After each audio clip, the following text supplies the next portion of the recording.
Proverbios capítulo 21, versículo 2.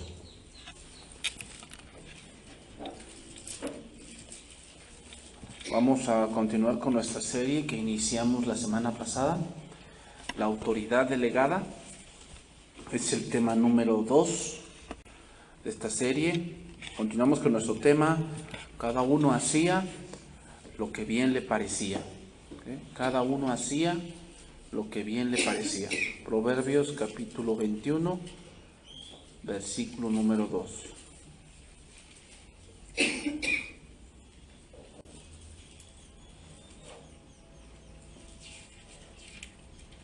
Dice ahí ese pasaje, Proverbios 21, versículo 2. Todo camino del hombre es recto en su propia opinión, pero Jehová pesa los corazones. Voy a leerlo este versículo en dos versiones más. Proverbios 21:2, traducción viviente. La gente puede considerarse en lo correcto, según su propia opinión, pero el Señor examina el corazón. La Biblia Jerusalén 2001, dice esto: el hombre piensa que su conducta es recta. El hombre piensa que su conducta es recta, pero el que sondea los corazones es Jehová. Entonces voy a continuar con nuestro estudio donde vemos cómo el pueblo de Dios va en decadencia. Y eso, hermanos, comienza cuando empezamos a andar en nuestra propia opinión. Si empiezas a andar en decadencia, tu vida va en declive cuando confías solamente en ti mismo.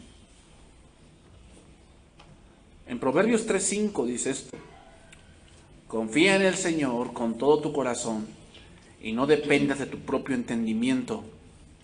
Busca su voluntad en todo lo que hagas y Él te mostrará cuál camino tomar. No te dejes impresionar por tu propia sabiduría aparente. En cambio, teme al Señor y aléjate del mal. Cuando tú comienzas a pensar cosas que no te acercan a Dios, sino que te alejan a Dios, tu sabiduría está errada. O sea, decisiones o pensamientos donde no esté Dios, esa decisión te va a matar. Eso fue lo que pasó con el pueblo y eso sigue pasando, hermanos. Recuerden lo que dice Corintios. Estas cosas se escribieron ¿para quiénes? Para nosotros. O sea, eso que estamos estudiando hoy, que es la historia, si tú dices, es que eso le pasó a él, pero a mí no.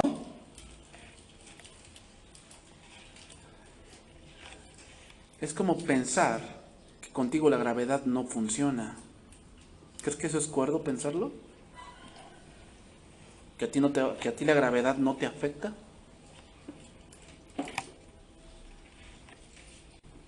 Hermanos, el hombre no ha cambiado. El hombre sigue haciendo lo mismo, cometiendo los mismos errores y obteniendo las mismas consecuencias.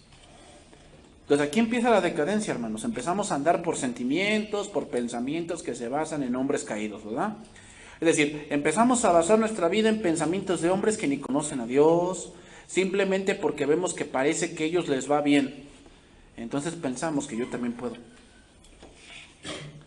Y esto, hermanos, es algo de lo cual debemos tener cuidado, ya que estos pensamientos vendrán pensando que los que hacen lo que quieren están mejor que yo. ¿Te ha pasado eso?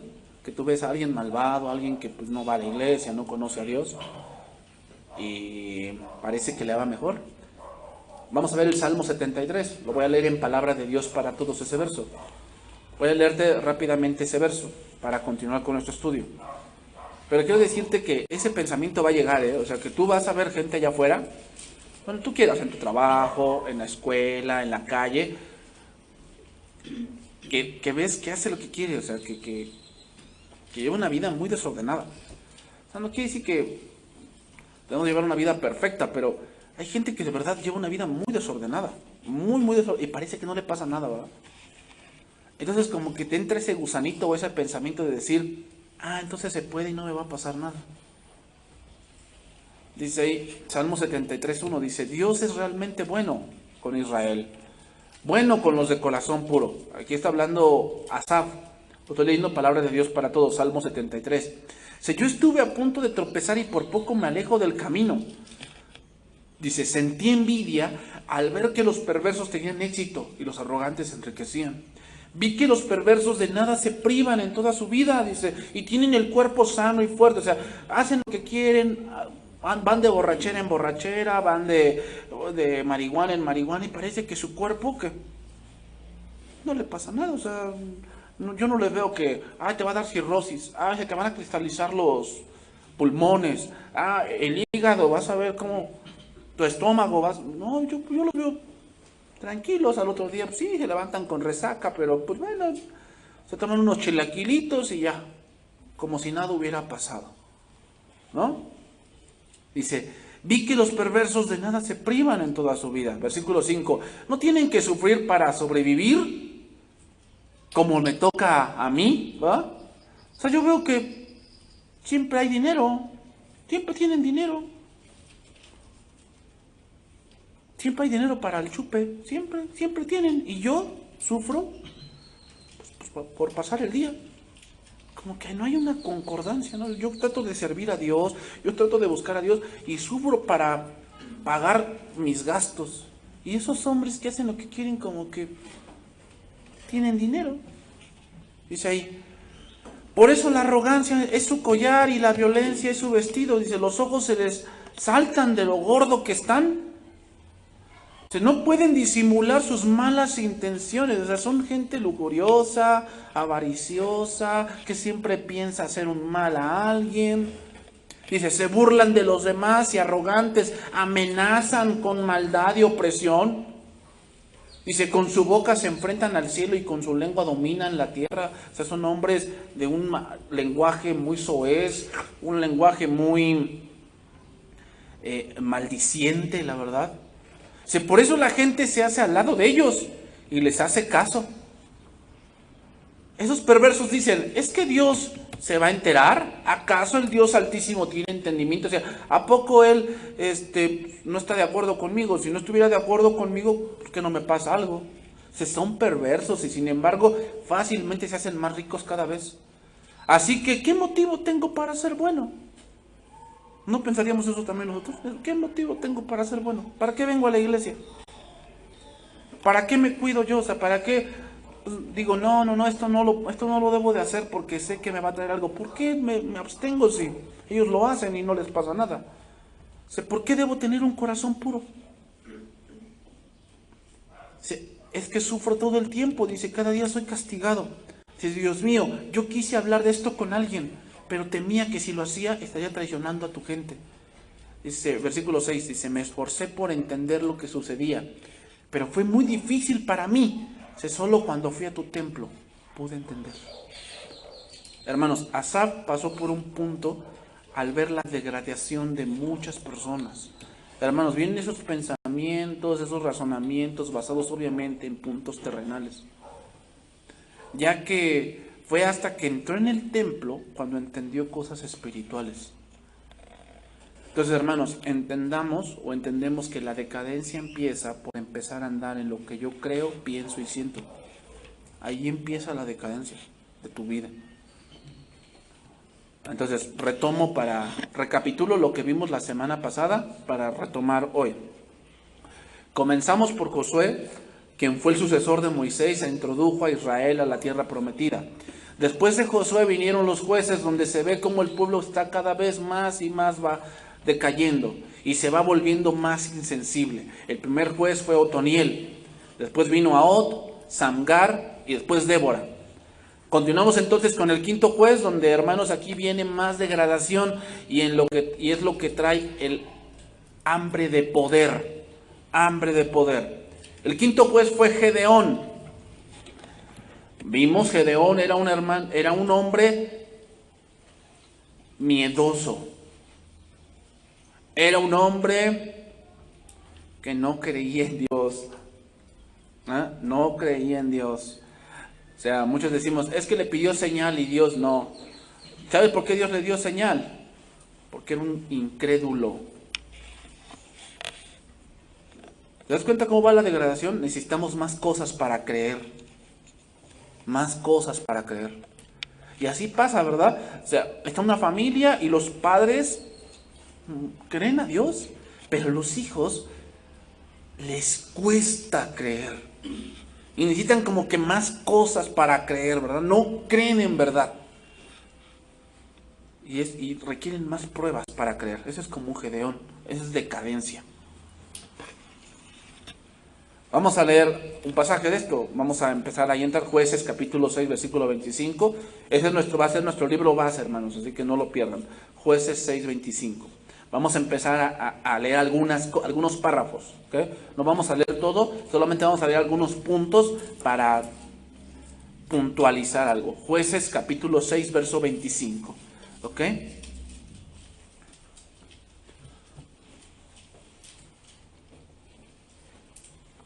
Dice ahí, aconteció que la misma noche le dijo Jehová, toma un toro del vato o del hato de tu padre, el segundo toro de 7 años, y derriba el altar de Baal que tu padre tiene, y corta también la imagen de acera que está junto a él. Y edifica altar a Jehová tu Dios en la cumbre de este peñasco en lugar conveniente. Y tomando el segundo toro, sacrifícalo en holocausto con la madera de la imagen de acera que habrás cortado. Entonces Gedeón tomó 10 hombres de sus siervos e hizo como Jehová le dijo, mas temiendo hacerlo de día por la familia de su padre, quiere decir que era numerosa, y que eran muy devotos. Sí, como la tuya, que bien devotos a tu madrecita, pues bueno, así. Y por los hombres de la ciudad lo hizo de noche. Por la mañana, cuando los de la ciudad se levantaron, he aquí que el altar de Baal estaba derribado y cortada la imagen de acera que estaba junto a él, y el segundo toro había sido ofrecido en holocausto sobre el altar edificado. Y le dijeron unos a otros, ¿quién ha hecho esto? Y buscando e inquiriendo le dijeron, Gedeón, hijo de Joás, lo ha hecho. Entonces los hombres de la ciudad dijeron a Joás, saca a tu hijo para que muera, porque ha derribado el altar de Baal y ha cortado la imagen de acera que estaba junto a él. Y Joás respondió a todos los que estaban junto a él, ¿contenderéis vosotros por Baal? O sea, ¿van a defender ustedes a Baal, a su idolito? ¿Van a defenderlo? ¿Defenderéis su causa? Dice, cualquiera que contienda por él, que muera esta mañana. Si es un Dios, pues contienda por sí mismo, o sea, que se defienda él mismo. O sea, si es un Dios, pues que lo mate él, con el que derribó su altar. Y aquel día Gedeón fue llamado Jerobaal, que significa contienda Baal contra él. Eso significa Jerobaal, por cuanto derribó su altar. A ver, primera cosa, ¿por qué Dios le mandó a Gedeón derribar el altar de su padre?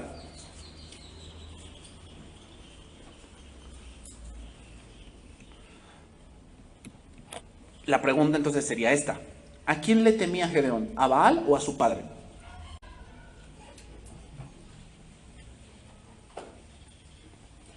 A Baal, hermanos. Y así hay mucha gente que piensa que si deja esto no va a ser feliz. Ay, es que si dejo a esta persona no voy a ser feliz. Tienes que derribar eso. Ay, es que si no tuviera este dinero no voy a ser feliz. Aguas con tu altar. Tenemos que lidiar con eso. Dios le tuvo que enseñar a Gedeón que no tenía que temerle a un ídolo. Y así están las personas el día de hoy, ¿eh? Cuando ya se convierten, cuando ya creen en Cristo, dicen, ¿qué le hago a la imagen de la morena que tengo ya en mi iglesia? Y le decimos, pues tírala, quémala. Ay, pero, ¿y si me castiga? Le tienen miedo. Y ahorita nos burlamos, pero hermanos, es verdad. Yo lo he visto. Yo tuve un tío que, en serio, todos los ídolos que tenía, juntamos un tambo de todos los ídolos que tenía. Y le decimos, pues quémalos, ya no te sirven. Y me decía, no, pero ven a mi casa y ayudarme. ¿Ayudarte a qué? Pues a echar el cerillo, porque yo tengo miedo. ¿Qué tal si me echo la maldición? Pero en serio, hermanos, así es.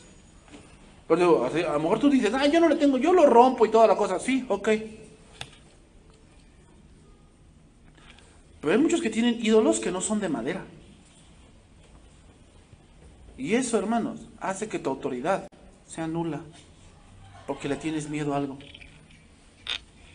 Es que si disciplino a mi hijo, me va a odiar. Si lo saco de la casa, ay, pobrecito, ¿dónde va a ir?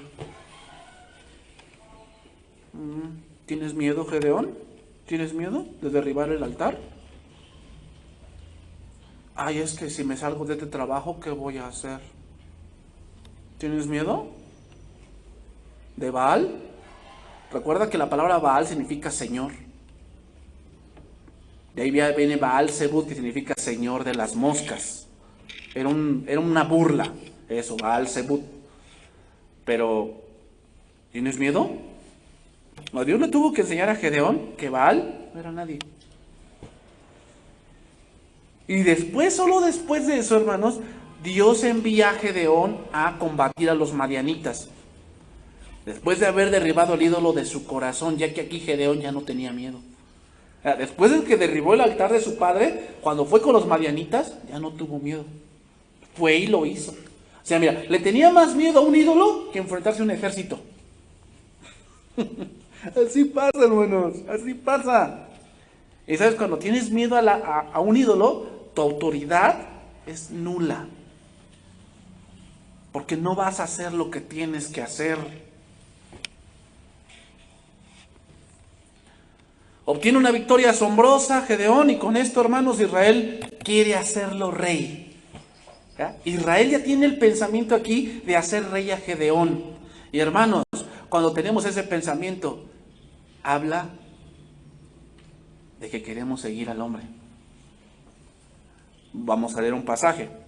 Primer libro de Samuel, capítulo 8, verso 4. No pierdas allí, pero vamos un poquito más adelantito.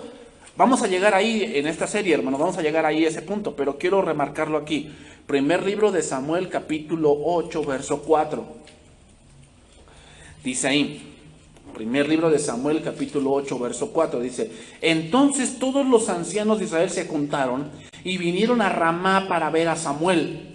Y le dijeron: he aquí tú has envejecido y tus hijos no andan en tus caminos, por tanto constitúyenos ahora un rey que nos juzgue como tienen que todas las naciones. Ahí está el problema, hermano. Yo quiero ser como los demás.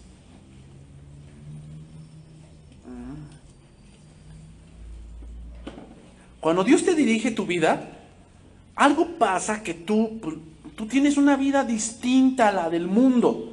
¿Por qué? Porque frecuentas lugares distintos, dedicas tiempo a cosas que el mundo no dedicaría. Cuando ya tu rey es el mundo, te vuelves como los demás.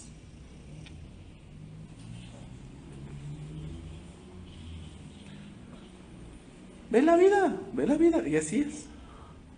Ya dedicas tiempo a lo que el mundo ¿qué? Lo dedica. El tiempo ya que era de Dios, cuando tu rey era Dios, ¿a dónde lo dedicabas? Te decían: ¿a dónde vas? A la iglesia. ¿Otra vez? ¿A dónde vas ahorita el domingo temprano? A la iglesia. ¿Qué hace? ¿Qué dice el domingo que es hoy? Domingo familiar. Ese es el mundo. Domingo familiar. Que yo no estoy en desacuerdo. No, sí, está bien. Te vas a ir con tu familia ahorita. No estás pecando, está bien. Pero no se acuerdan de Dios. El mundo no se acuerda de Dios. Porque su rey es quien. El mundo. El cristiano, cuando tu rey es Dios, ¿a qué dedicas tiempo? A Dios. Dicen: ¿a dónde vas ahorita? Te levantas tan temprano, a las 9, 8 de la mañana. ¿Para dónde vas? A la iglesia. Ay, no, qué flojera ir a la iglesia. Yo mejor me quedo a dormir. Yo mejor me quedo a ver la tele. Otro domingo es para... Mi domingo es el único día de descanso, yo me quedo y veo Netflix. Lo cual no es malo. Pero ¿te das cuenta cómo ellos se manejan y cómo se maneja alguien que su rey es Dios? Cuando alguien su rey es el mundo, es como todos los demás. Dedica tiempo a lo que todos los demás lo hacen.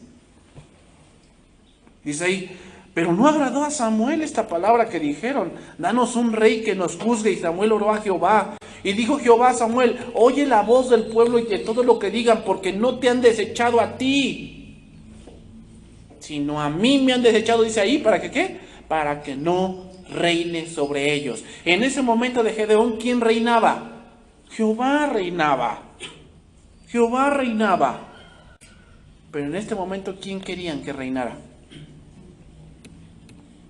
Un hombre. Más adelantito, primer libro de Samuel 8:19. Pero vean, hermanos, ese pensamiento desde Gedeón ya lo traían, ya lo tenían, de que querían un rey. Eso lo hace cuando decaes.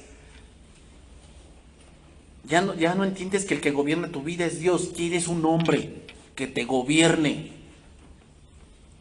Quieres un modelo empiezas a seguir a un hombre del mundo para hacer lo que él hace, porque quieres ser como los demás. Dice ahí, pero el pueblo no quiso oír la voz de Samuel y dijo, no, sino que habrá rey sobre nosotros. El contexto de este pasaje es que Samuel les dice, si va a haber un rey sobre ustedes, va a abusar de ustedes, va a tomar lo mejor de su granero, lo mejor de sus caballos, a sus hijas las hará sus sirvientas. Si les gusta su hija, él la va a tomar porque él es el rey. Piénsenla. Y ligeros, ¿qué dijeron ellos?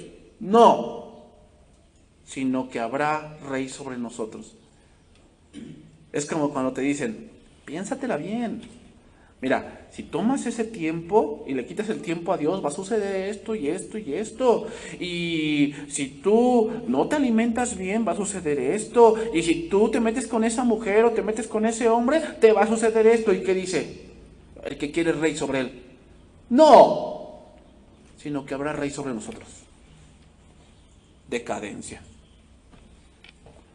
Y nosotros seremos también, ¿qué? Como todas las naciones. ¿Verdad? Seremos también como todas las naciones. Y nuestro rey nos gobernará y saldrá delante de nosotros y hará nuestras guerras. Y oyó Samuel todas estas palabras del pueblo y las refirió en oídos de Jehová. Ser como los demás. No cabe duda, hermanos, el pecado hace que ya no pensemos, sino que seamos manipulados. De tal manera que digamos, yo quiero ser como los demás. Degradación, hermanos. Cuando ya no quieres que Dios te gobierne, sino un hombre, te estás degradando.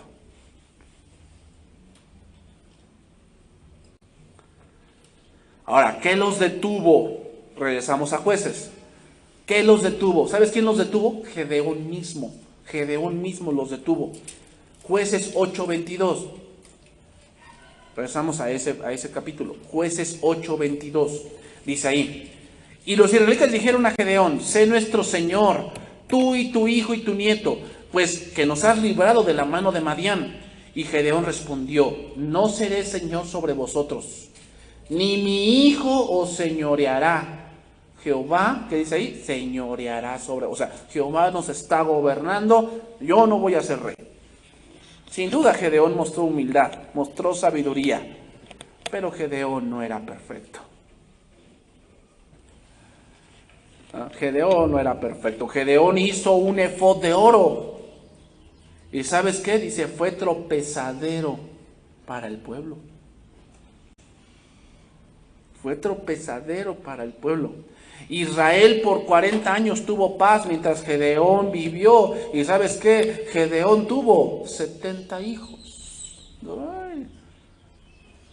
¿Sabes por qué yo pienso que tuvo esa cantidad de hijos? Porque se volvió muy famoso. Se volvió muy famoso. Y entre ellos, de una concubina, tuvo un hijo llamado Abimelec. Dice, murió Gedeón, hijo de Joás, en buena vejez, fue sepultado en el cementerio de sus padres. Y se levantó el sexto juez, llamado Abimelec. Pero ¿sabes qué? Abimelec vio que su padre no quiso el gobierno, y él sí quiso. Entonces lo que hizo Abimelec fue a hablar con sus hermanos y les dijo que él tenía derecho a ser rey. Y los hermanos dijeron, pues quiere ser rey, adelante. Entonces lo llevaron y dice que en el capítulo 9, versículo número 4, dice ahí, y dieron 70 siclos de plata del templo de Baal Berit, con los cuales Abimelec alquiló hombres ociosos y vagabundos que le siguieron. Aquí, hermanos, vemos el primer ejército de mercenarios. Un mercenario, hermanos, es el que realiza cualquier clase de trabajo por dinero. Me suena como a un capo de droga, ¿verdad? Eso me suena a Abimelec.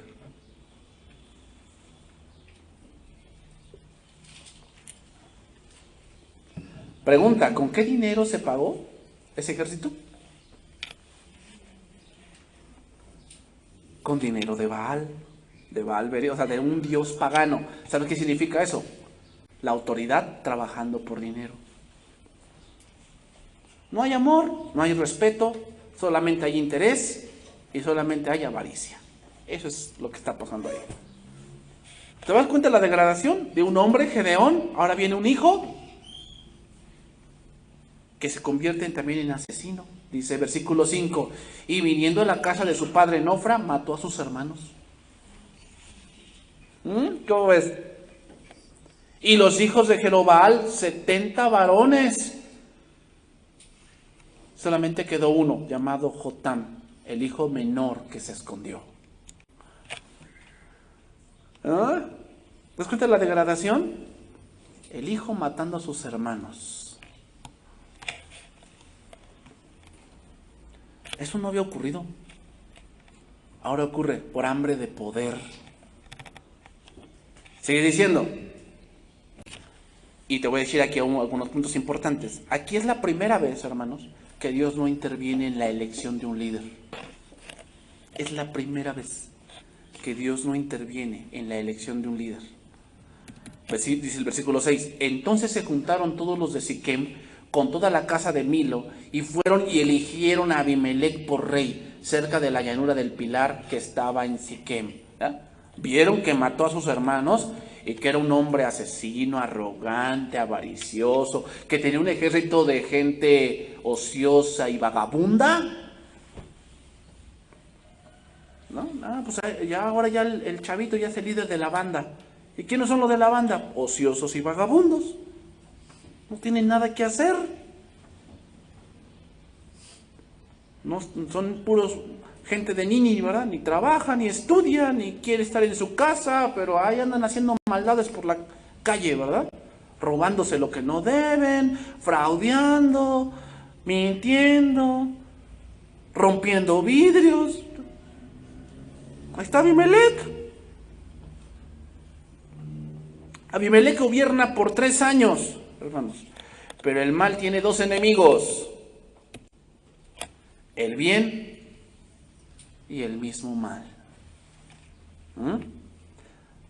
¿Sabes qué pasa con ese tipo de gentes que tiene una bandita así? Su misma bandita lo va a matar. Porque el mal tiene 2 enemigos. El bien y el mismo mal. Versículo 7, Jueces 9:7, dice ahí, Jotam, dice, y se lo dijeron a Jotam, fue y se puso en la cumbre del monte de Gerizim, y alzando su voz clamó y dijo, oídme varones de Siquem, y así os oiga Dios. Y aquí les va a contar como una parábola. Fueron una vez los árboles a elegir un rey sobre sí, y dijeron al olivo, reina sobre nosotros. Mas el olivo respondió, he de dejar mi aceite, con el cual en mí se honra a Dios y a los hombres para ir a ser grandes sobre los árboles. Aquí, ¿quién era el olivo? Gedeón era el olivo. Gedeón no quiso reinar sobre ellos. Aquí los árboles son los hombres. Generalmente en las profecías, hermanos, los árboles en la Biblia son hombres. ¿Recuerdas aquel sueño que tuvo Nabucodonosor? Dice, cuando yo soñaba que había un árbol muy grande y sus raíces llenaban toda la tierra. ¿Y quién era el árbol? Él era ese árbol. Generalmente los árboles son los hombres. ¿Te acuerdas cuando aquel ciego que Jesús dice que le tocó, le dijo, ¿qué ves? Dice, veo como árboles, como los hombres como árboles. Los árboles son símbolo en la Biblia de hombres. Pero fueron los árboles a ver al olivo. El olivo tiene un propósito. ¿Cuál? Dar aceitunas. ¿Y de la aceituna qué se saca? Aceite. O sea, yo soy mejor dando fruto para Dios que haciendo lo que los hombres dicen. Dice, y dijeron los árboles a la higuera, anda tú, reina sobre nosotros. Y respondió la higuera, ¿he de dejar mi dulzura y mi buen fruto para ir a ser grande sobre los árboles? Otra vez, ¿quién es esa higuera? Gedeón. Dijeron luego los árboles a la vid, pues ven tú, reina sobre nosotros. Y la vid le respondió, ¿he de dejar mi mosto que alegra a Dios y a los hombres para ir a ser grande sobre los árboles? ¿Que alegra a Dios y a los hombres? Dijeron entonces los árboles a la zarza. ¿Quién es la zarza? Abimelec. Anda tú, reina sobre nosotros. ¿Da fruto la zarza? Es un matorral que se quema fácilmente. Esa es la autoridad, hermanos, cuando no tiene a Dios. Es una zarza, no sirve para nada. Y la zarza respondió a los árboles, si en verdad me elegís por rey sobre vosotros, venid, abrigaos bajo mi sombra. ¿Tiene sombra? Si las zarzas son palitos delgaditos, ¿tiene sombra? Entonces, pues, si quieren, aquí estoy, pero a ver si encuentran sombra. Y si no, dice, salga fuego de la zarza y devore a los cedros del Líbano. O sea, era muy común en el desierto, hermanos, es muy común ver zarzas quemándose. Es muy común. Por eso cuando Moisés vio la zarza quemándose, ¿por qué no se acercó luego de que, ay, ya está quemando? Lo que lo acercó es que ver que la zarza ardía y no se consumía. O sea, era algo normal ver una zarza ardiendo. Lo que no era normal es que no se consumía. Entonces, por eso dice, salga fuego de la zarza y devore a los cedros del Líbano. Ahora pues, si con verdad y con integridad habéis procedido en hacer rey a Abimelec, y habéis actuado bien con Jerobal y con su casa, y si le habéis pagado conforme a la obra de sus manos. Eso fue lo que dijo. Entonces, con esto, hermanos, se desata la primera guerra civil de Israel. Si la misma nación empieza a hacerse pedazos. Degradación, hermanos. Abimelec es matado por su escudero cuando una mujer lo hirió en el cráneo.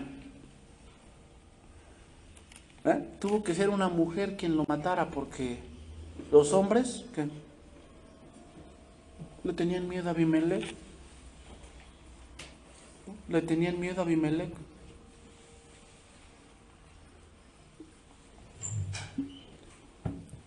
Israel cae en un desprecio total de Dios. Y saben, hermanos, ¿qué pasa cuando hay desprecio de Dios? Empiezan a matarse unos a otros. Empiezan a haber guerras entre hermanos.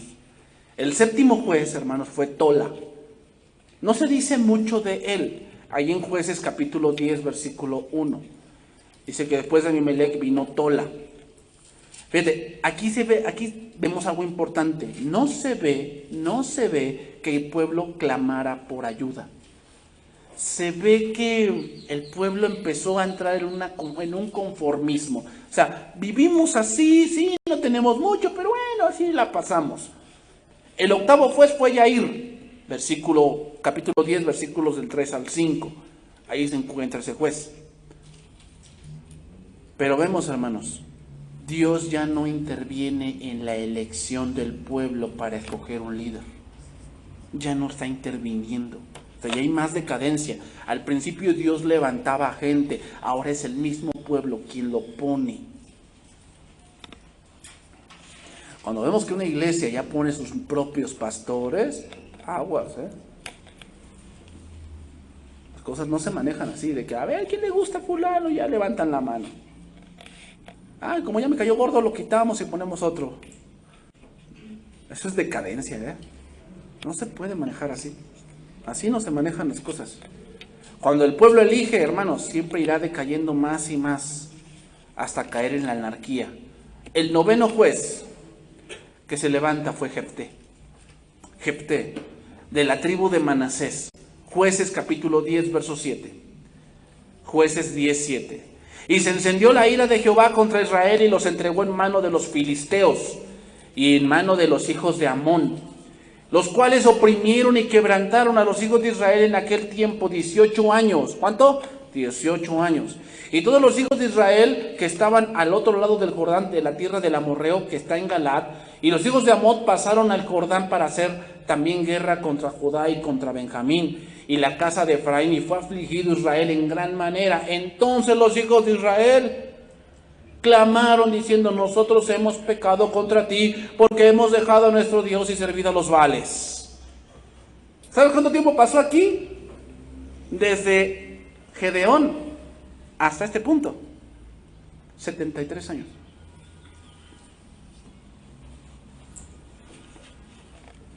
Para clamar a Dios. Ya fue más largo. ¿Ah? Ya fue más largo. Hay algunos hermanos que se van al mundo y pasa poco tiempo y regresan. Hay otros que pasan tal vez 10 años. Y hay otros que jamás vuelven. Qué dureza, qué insensibilidad, qué arrogancia, hermanos, qué necedad, qué vanidad. Y vemos, Dios les responde, versículo 11. Jehová respondió a los hijos de Israel: ¿no habéis sido oprimidos de Egipto, de los amorreos, de los amonitas, de los filisteos, de los de Sidón, de Amalec y de Maón? Y clamaron a mí, y no os libré de sus manos. Mas vosotros me habéis dejado. O sea, no cuando tenés un problema en el hospital, en tu trabajo, en tu casa, yo te respondía, yo te sacaba adelante, yo te perdonaba, ¿no hacía yo eso? ¿Pero qué dijiste? No, yo lo hice. Dice: y habéis servido a dioses ajenos, por tanto, yo no os libraré más. O sea, líbrate tú. Tanto dices que tú puedes, ¿no? Líbrate tú. Andad y clamad a los dioses que habéis elegido, que os libren ellos en el tiempo de tu aflicción, que te libre Facebook.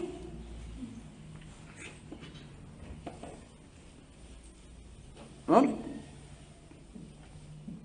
Que te libre el WhatsApp, porque estás aquí en la iglesia y dices que lees la Biblia, pero no es cierto. Que te libre eso.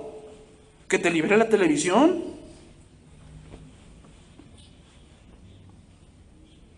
Que te libre tu amorreo, tu amorrea, que te libre cuando tengas problemas. No vengas a Dios y digas: ay, Señor, ahora sí ayúdame, que te libre Él.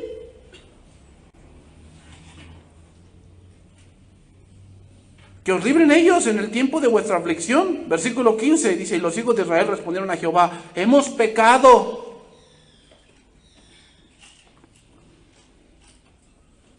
Haz tú con nosotros como bien te parezca, solo te rogamos que nos libres en este día. Dice: y quitaron de entre sí los dioses ajenos, y sirvieron a Jehová. Se empezó a venir a la iglesia. Ahora sí empezó a leer la Biblia. Empezaron a quitar sus dioses. Ya dejó de ir al antro. Dejó de beber. Dice: y él fue angustiado a causa de la aflicción de Israel.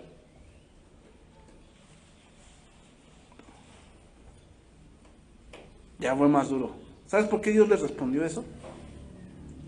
Porque si no, no iban a cambiar. Parece duro lo que Dios les respondió, pero era por el corazón que ellos tenían, hermanos. Que cada vez somos más tercos.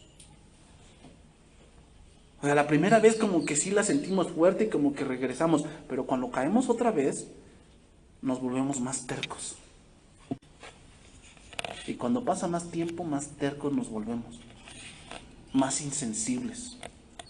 Y nos dicen, y nos dicen, y nos dicen, y nos dicen, y nos dicen, y no.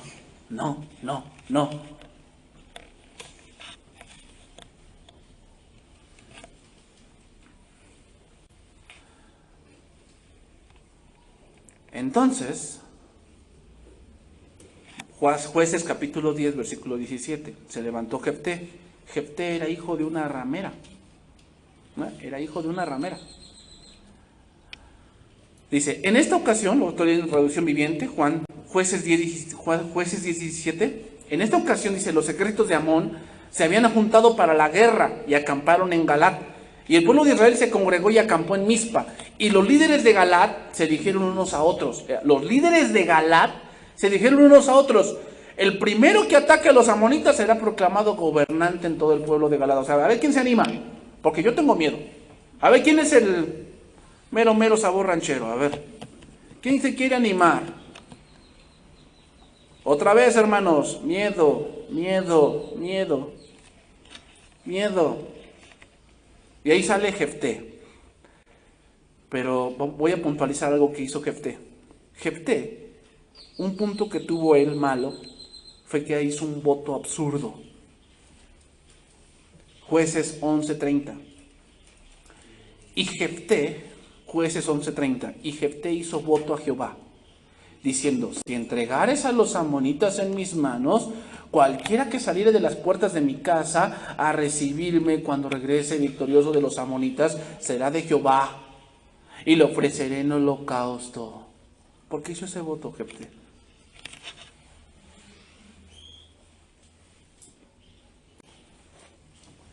Jefté, hermanos, si tú lees el contexto, dice que habló primero a los reyes y les dijo: ustedes quieren recuperar la tierra que nosotros les quitamos, pero no se acuerdan que nosotros cuando pasábamos por allí les pedimos permiso y les dijimos que nos dejaran pasar y ustedes no quisieron, sino que nos hicieron guerra. Pues nosotros nos defendimos y les quitamos la tierra. Y después se juntaron dos reyes contra nosotros y los derrotamos y tomamos su tierra. Pero no fue porque queríamos, sino porque ustedes quisieron destruirnos. Dice, ellos no. O sea, ahí parece que Jefté sí sabe de Dios. Sí sabe, pero no creía. Así hay mucha gente igual. Hay creyentes que saben de historia, de la Biblia. Saben la historia de Noé, la historia de Abraham, la de Jonás, Jacob, la historia de José, la historia de Moisés, la historia de Josué. Saben esas historias, lo saben, pero piensan que ese Dios no es el mismo que tienen hoy. Jefté sí sabía de historia, pero él no confiaba en el Dios de esa historia. Por eso hizo voto. O sea, si yo confío en que Dios los derrotó antes, hubiera hecho voto, pues yo sé que los voy a derrotar. Ahora, ¿por qué hizo ese voto de cualquiera que saliera de mi casa? ¿Sabes que ese tipo de conducta es de una conducta pagana? Es como cuando decimos nosotros: Señor, si me libras de esta, voy a la iglesia. Cálmate, Jefté, cálmate. Ay, Señor, si me sacas de esta, ahora sí vas a ver cómo sí le voy a echar ganas. Ahí está Jefté. Un hombre que conoce de historia, sí conoce, pero no confía en Dios. Es pura palabrería lo que tiene. Y qué gran dolor, hermanos. Quien se dio ese encuentro fue su propia hija. Jueces 11:32. Y fue Jefté hacia los hijos de Amón para pelear contra ellos, y Jefté los entregó en su mano. Y Jehová los entregó en su mano. Y desde Aroer hasta Minim, 20 ciudades, y hasta la vega de las viñas, los derrotó con muy grande estrago. O sea, mató a muchos de ellos. Había muchos muertos en el campo de batalla. Eso quiere decir mucho estrago. Así fueron sometidos los amonitas por los hijos de Israel. ¿Sabes de dónde salieron los amonitas?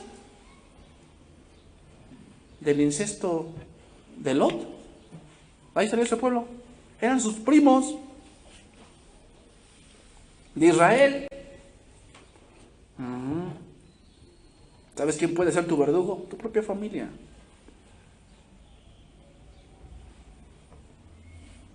Sí, esa que dice que siempre te va a ayudar, va a ser tu verdugo.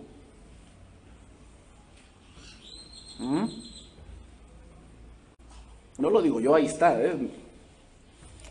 Sigue diciendo: entonces volvió Jefté a Mizpa y a su casa, y aquí su hija, que salía a recibirle con pandero y danza. Y ella era sola, o sea, no se había casado, era su hija única. Era su hija única. No tenía fuera de ella hijo, ni hija. ¿Por qué? O sea, era común que los israelitas tuvieran muchos hijos. ¿Por qué nada más Jefté tenía una hija? Porque, hermanos, vivía en una costumbre pagana. El holocausto, según la ley de Dios, se hacía una vez al año. Con Baal se hacía casi 2 o 3 veces al mes. Sacrificaban niños.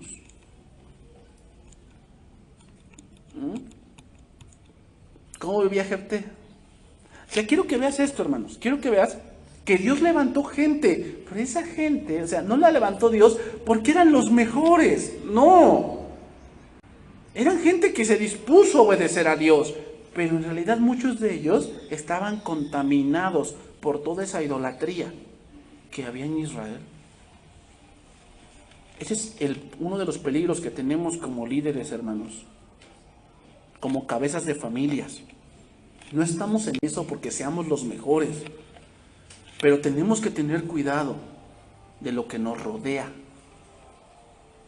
De no hacer como Jefté, que hacer votos que radican en la locura. Dice, ella entonces, dice, cuando la vio, versículo 35, cuando la vio, rompió sus vestidos diciendo, ay, hija mía, en verdad me has abatido y tú misma has venido a ser causa de mi dolor, porque le he dado palabra a Jehová y no podré retractarme. Pregunta, ¿Dios alguna vez pidió esas cosas? ¿No dijo Jesús que tú sí sea sí y tú no sea no? Jehová jamás pidió que hicieras voto, jamás. El único voto así permitido era el voto de nazareato y no tenía nada que ver con sacrificar cosas. Tenía que ver con una vida dedicada a Dios, que es lo que viene después, Sansón. No tiene nada que ver con sacrificar cosas y eso, no. Dios no quiere tu dinero. O sea, en el sentido de que, ay, Señor, ahora sí, si tú me libras de esta, vas a ver que ahora sí, de todo mi negocio te voy a dar más del 10%. A ver, no. Dar las cosas a Dios porque estás agradecido. O sea, cuando tú das a Dios algo, una ofrenda, Dios no se da cuenta de la cantidad, Dios se da cuenta de tu corazón. Que estés agradecido y Dios te va a dar lo que Él quiera darte. A ti. Porque si así fuera por la cantidad de hermanos, entonces los capos que van allá, tú sabes que ellos también tienen a sus cómplices ahí, los obispos y alguno que otro evangélico, también no estamos fuera de eso, que llegan y, padre, he pecado, o pastor, he pecado, maté como a 50 apenas, estoy muy arrepentido, y en muestra de mi arrepentimiento, aquí traigo este portafolio. Lo abre el pastor, no son pesos, son dólares. El Señor te entiende, sabe que eres débil. ¿Piensas que no sucede eso? Por favor, hermanos. Sucede. Entonces, si así fuera, por la cantidad de ceros, vamos, ese hombre ya está bien súper perdonado, ¿va? Pero no es así, hermanos, no es así. Dios no quiere tus votos de que no, ahora sí, si sacas a mi hijo de esta enfermedad, ahora sí voy a la iglesia. No falto ningún día. No seas como Jefté. Piensa.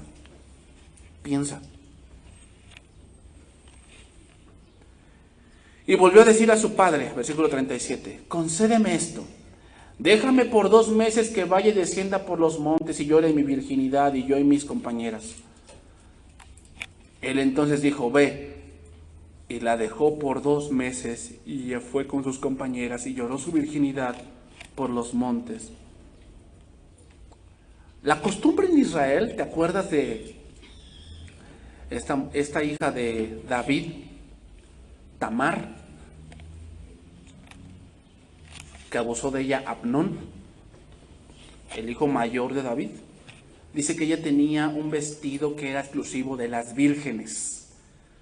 Eso sí era costumbre en Israel. Eso de andar llorando su virginidad, ¿de dónde era costumbre? De los paganos.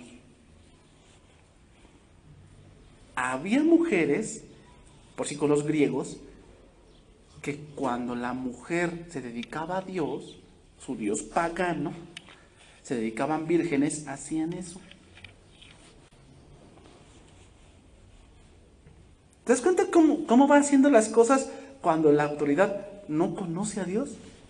Jefté conocía historia, pero no conocía a Dios. Es muy distinto. Aunque tú me digas que tú conoces historias bíblicas, está bien, pero ¿conoces a Dios? ¿Que Dios no quiere tus votos, ni quiere a tu hija, ni a tu hijo, que lo sacrifiques ahí? Sí, pasados los 2 meses, volvió a su padre, quien hizo de ella conforme al voto que había hecho. Y nunca ella conoció varón. O sea, nunca se casó. Este es el primer relato, hermanos, de sacrificio humano en Israel. Pregunta, ¿lo pidió Jehová? No, eso fue de la carne. Hermanos, Jefté no confiaba en el Dios de sus antepasados. Esa práctica de sacrificar era de Baal.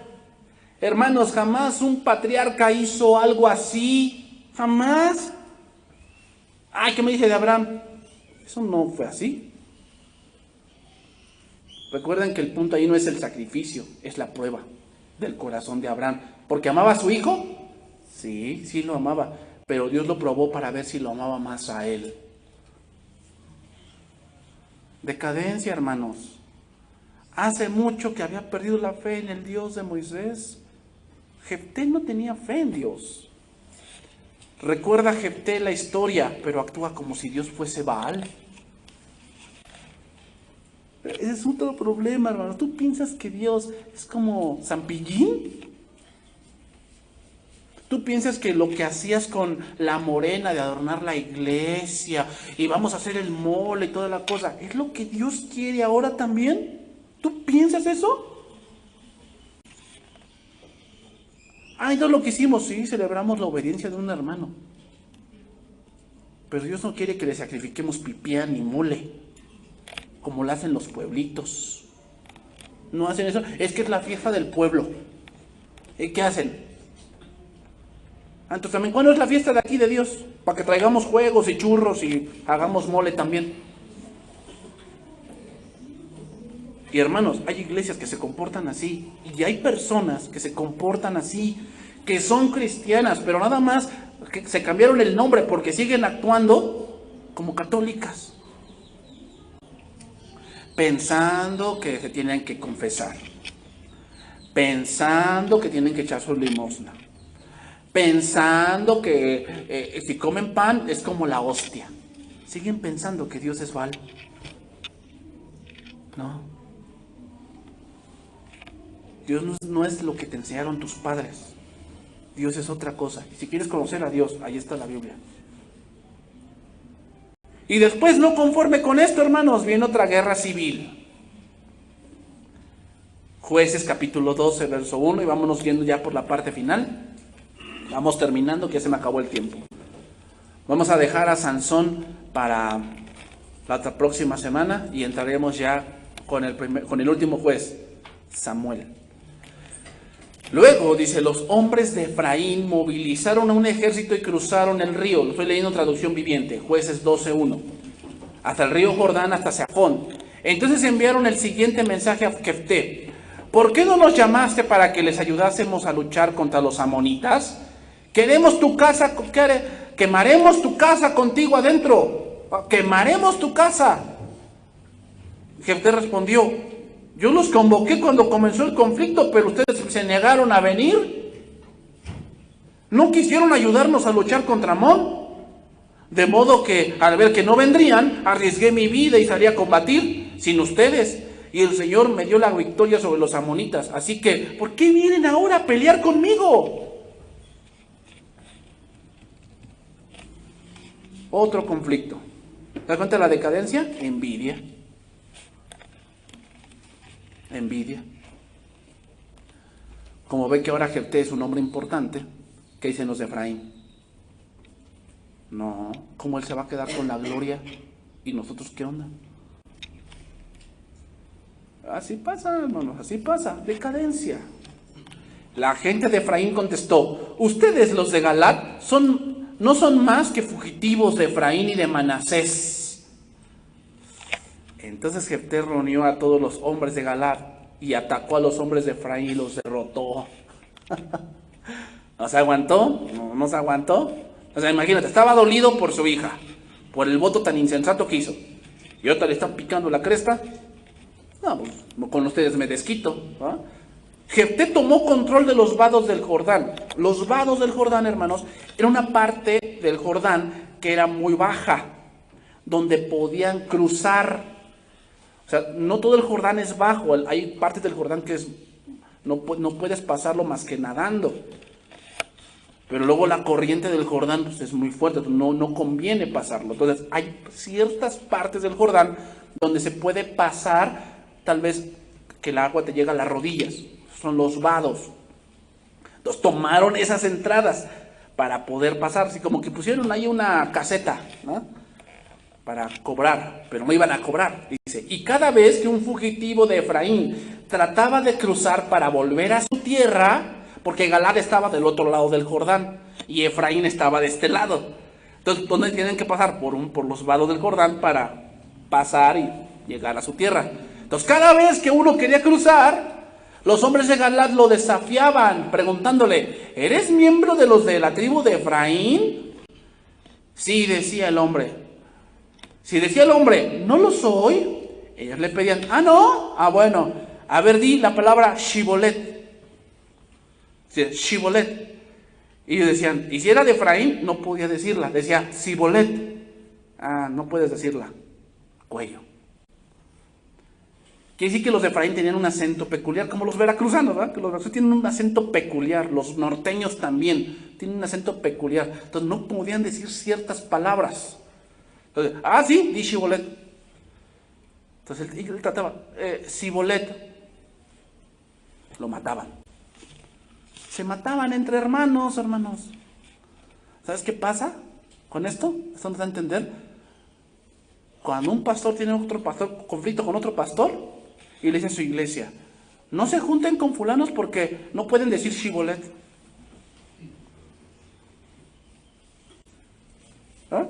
No puede decir Shibolet. O sea, tienen una doctrina medio extraña. Como que a mí no me gusta su doctrina, entonces no se juntan con ellos porque no pueden decir Shibolet. Entonces ya llegan contigo y te dicen Shibolet. Y tú dices, ¿Shibolet? No, pues no me junto contigo. Eres de los de Ibri, entonces no me junto contigo. Ahí ves, ahí está pero ¿de dónde surge todo eso? De las autoridades.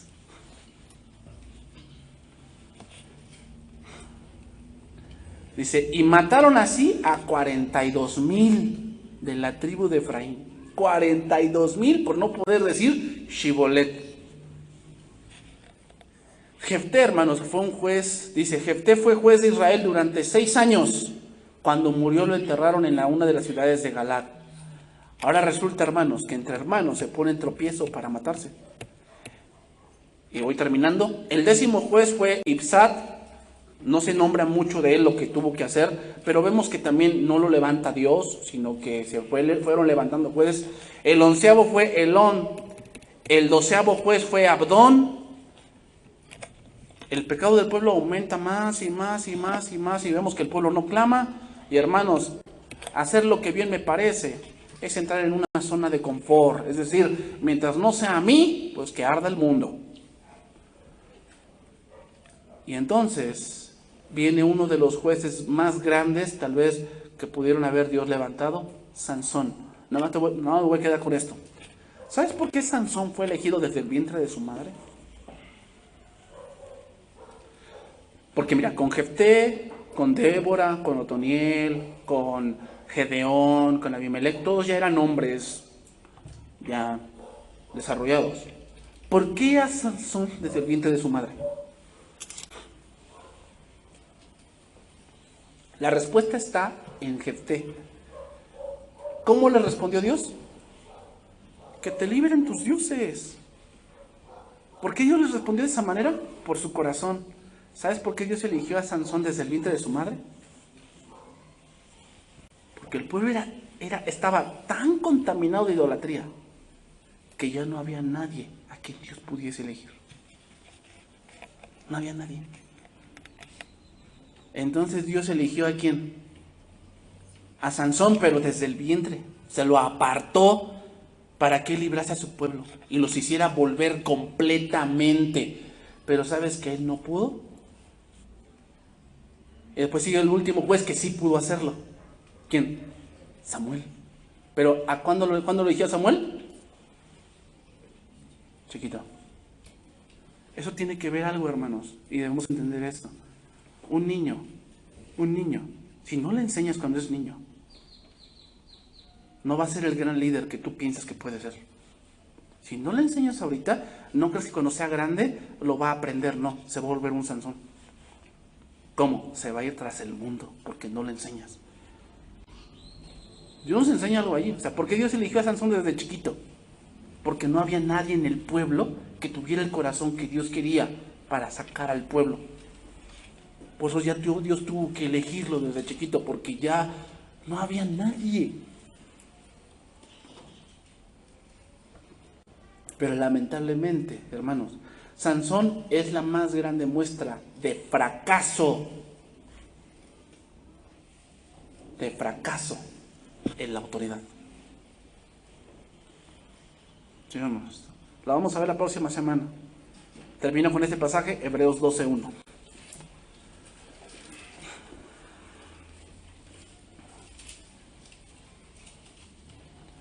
Termino con este pasaje. Dice: por tanto, nosotros también, teniendo en derredor tan grande nube de testigos, despojémonos de todo peso y del pecado que nos asedia y corramos con paciencia la carrera que tenemos por delante. Puestos los ojos en Jesús, el autor y consumador de la fe, el cual por el gozo puesto delante de él sufrió la cruz, menospreciando el oprobio, y se sentó a la diestra del trono de Dios. Considerad a aquel que sufrió tal contradicción de pecadores contra sí mismo, para que vuestro ánimo no se canse hasta desmayar. Porque aún no habéis resistido hasta la sangre, combatiendo contra el pecado, y habéis ya olvidado la exhortación que como a hijos se os dirige, diciendo: hijo mío, no menosprecies la disciplina del Señor, ni desmayes cuando eres reprendido por él, porque el Señor al que ama disciplina, y azota a todo el que recibe por hijo. Si soportáis la disciplina, Dios os trata como a hijos, porque ¿qué hijo es aquel a quien el Padre no disciplina? Pues si se os deja sin disciplina, de la cual todos han sido hechos partícipes, entonces sois bastardos y no hijos. Por otra parte, tuvimos a nuestros padres terrenales que nos disciplinaban y los venerábamos. Porque, ¿por qué no obedeceremos mucho mejor al Padre de los Espíritus y viviremos? Y aquellos ciertamente por pocos días nos disciplinaban, como a ellos les parecía, pero es decir, Dios, para que lo que nos es provechoso, para que participemos de su santidad. Es verdad que ninguna disciplina al presente parece ser causa de gozo, sino de tristeza, pero después da fruto apacible de justicia a los que en ella han sido ejercitados. Vamos a ver, hermanos, que Dios sí pudo sacar a su pueblo de la idolatría, porque de ahí viene ya Samuel, Saúl, y después ¿quién viene? David. David, que lo sacó casi completamente de ahí. Pero, hermanos, el problema con ello es que cuando seguimos a un hombre, cuando ese hombre ya no esté, volvemos a lo mismo. Tu motivación no debe ser un hombre, debe ser Dios. Porque ese Dios jamás va a faltar. Jamás. Vamos a orar, hermanos.